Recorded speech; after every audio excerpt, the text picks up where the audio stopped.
السلام عليكم ورحمة الله وبركاته. معاكم عزة عواد من مطبخ عزة عواد. ازيكم يا حبايب قلبي، عاملين ايه؟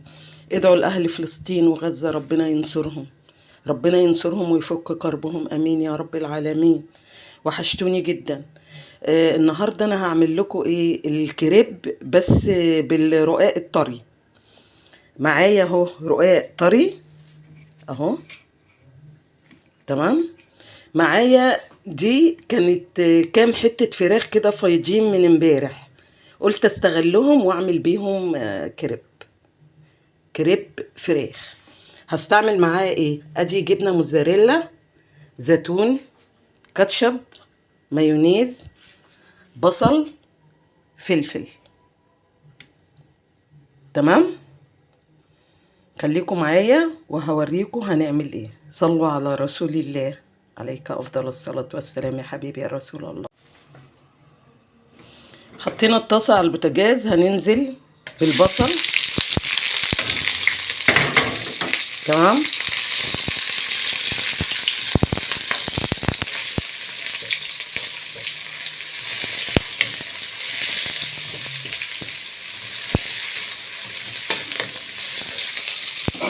انزل بالفراخ،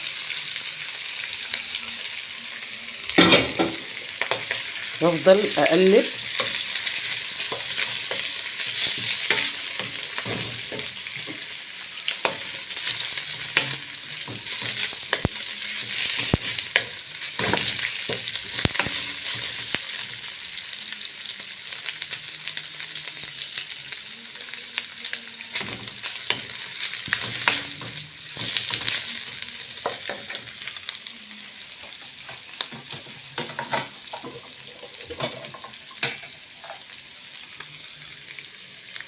فلفل اسمر،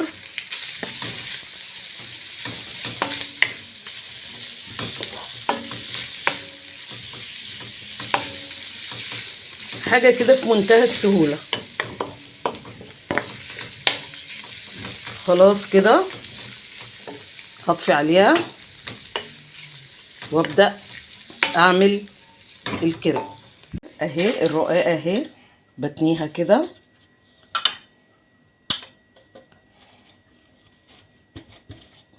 اول مرحلة كده الكاتشب،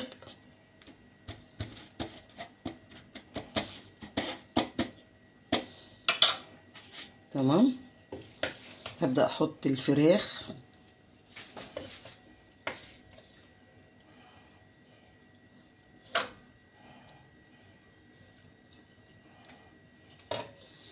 احط الزيتون،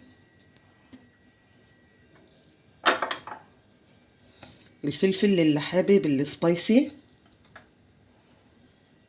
جبنة موتزاريلا،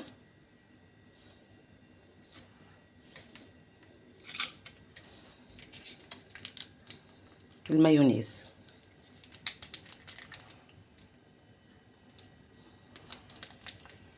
تمام، وهبدأ اعمل كده، الف كده والف كده.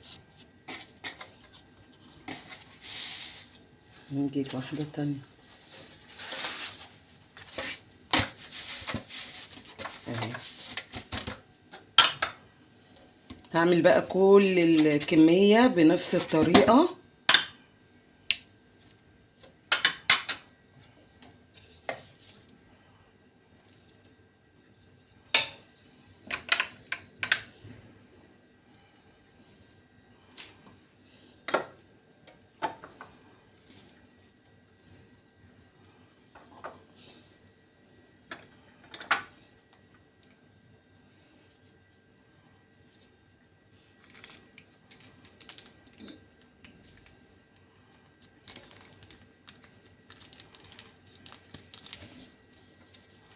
وابدأ اجيب كده واجيبه كده. هعمل بقى كل الكمية دي وارجع لكم. بسم الله الرحمن الرحيم. حطيت معلقة زيت وبدأت احط الكريب اللي انا عاملاه بالرقاق الطري. هياخد لون وهقلبه وهطلعه واوريكم الشكل النهائي ليه. صلوا على رسول الله. وده كان الشكل النهائي للكريب بالرقاق الطري.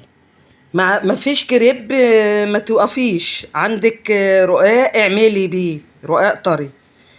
كنتم مع عزة عواد من مطبخ عزة عواد. انا كنت سعيدة ان انا معاكم.